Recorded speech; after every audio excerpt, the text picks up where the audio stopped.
Hold up, hold up.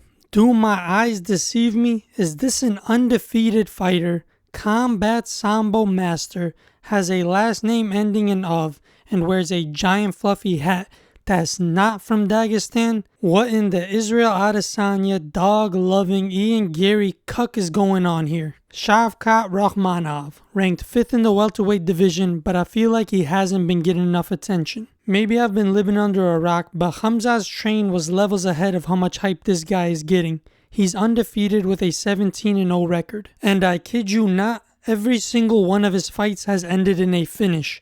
9 subs and 8 KOs, that's insane. But then again, the guy hasn't been trash talking, so it makes sense.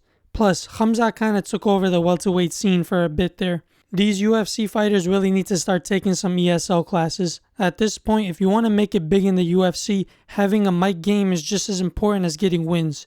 Just the times we live in, unfortunately. With his upcoming fight against his biggest test yet, Wonderboy Stephen Thompson, let's take a look on if this guy is all that. Shavkat would come up against Cowboy, no, not that one. Or that one. Yeah, that's the one. In his first UFC fight at UFC 254 in October of 2020. He'd make quick work of the guy with a submission and go on to face Michel Prajeres 8 months later. How is this guy a welterweight? 5'6" at welterweight is crazy.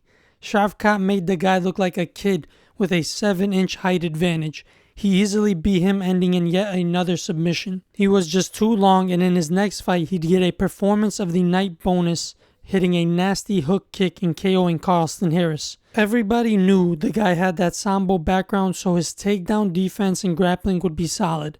But for these sambo guys, it's always the question if their stand-up is any good. And Shavkat had that stand-up to back the grappling. He's very technical, throws clean combos and a variety of kicks. The guy can fight both going forward and counter-striking off his back foot. But for the most part, he's very aggressive and in your face while striking. After 3 impressive wins in the UFC, he'd come up against the almighty welterweight gatekeeper Neil Magny. God bless his soul. Dude's been gatekeeper since like 2014. Rakhmonov knocked Neil down in the beginning of the first round and just kept him there for its entirety, laying down some solid ground and pound and not letting him get up. Shavkat has such long arms that he was just on his feet hunched over hitting Neil with some heavy shots. Story was the same for the second round, ending with a submission win for Shavkat. Neil Magny, thank you for your duty, as Shavkat would finally face some heat in the welterweight division, going up against Geoff Neal next. This fight was basically the spitting image of when Khamzat faced Burns. It made Shavkat look human.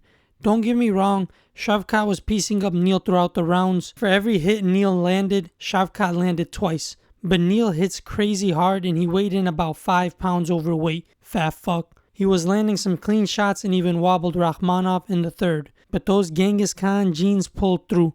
Rakhmonov showed he has that iron chin. He was eating some monster shots and just kept pushing forward. Shavkat would end up submitting Neal in the late third round to win. People like to sleep on Neal, but the dude is actually a solid boxer. He was landing some clean combos on Shavkat, but what set them apart was leg kicks and knees. Neal rarely throws a leg kick, while Shavkat will throw one every second or third combo. Calf kicks, body kicks, head kicks, the guy mixes it up. I think it was a head kick too that wobbled Neal and ultimately led him to getting submitted. I mean, he was going to lose the fight by decision anyways, but still. So the guy has elite grappling, elite striking, and a solid chin.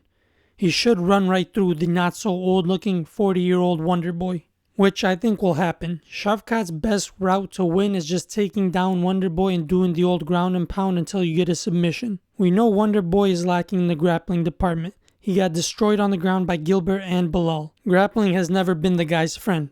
I think on the feet they'll be pretty even, but Shavkat will pull through. I know. But Wonderboy is the best striker in the UFC. Yeah, maybe 5 years ago. The dude is 40 now. I wouldn't even be surprised if he gets KO'd, honestly. He's nice, a cute guy, we all love him, but the sport is unforgiving. We've seen this story before. A couple times actually. But Wonderboy has that long karate style that might just cause some trouble, so we can't count him out. Rakhmonov likes to get up in your face and strike. So if Wonderboy can land and keep moving out of distance, I can see him having some success here and there. But Shavkat is just so lanky and tall at 6'1", he'll probably still be able to catch him. Plus, Shavkat got that Genghis Khan Mongolian chin. I mean, even in the clinch, he's strong and got some nasty knees. Most likely when he beats Thompson, I'd like to see Rakhmonov taking on a Gilbert Burns or Bilal Muhammad, and whoever wins gets a title shot. Honestly, I wouldn't mind him getting a title shot right after the Stephen Thompson fight, but who knows. I want to see him go up against a grappling heavy dude though. Someone like a Colby. Should produce some high level scrambles and dogfights on the feet. Overall, I think Rakhmonov deserves the hype. Hell, he should be even getting more. He's well rounded and has highlight after highlight. If the dude trash talked a bit, he'd already be massive, but if he can keep up these performances, he'll find his way to the top. Throw a like on the video and let me know if you think he'll be Wonderboy and if he should get a title shot in the comments below.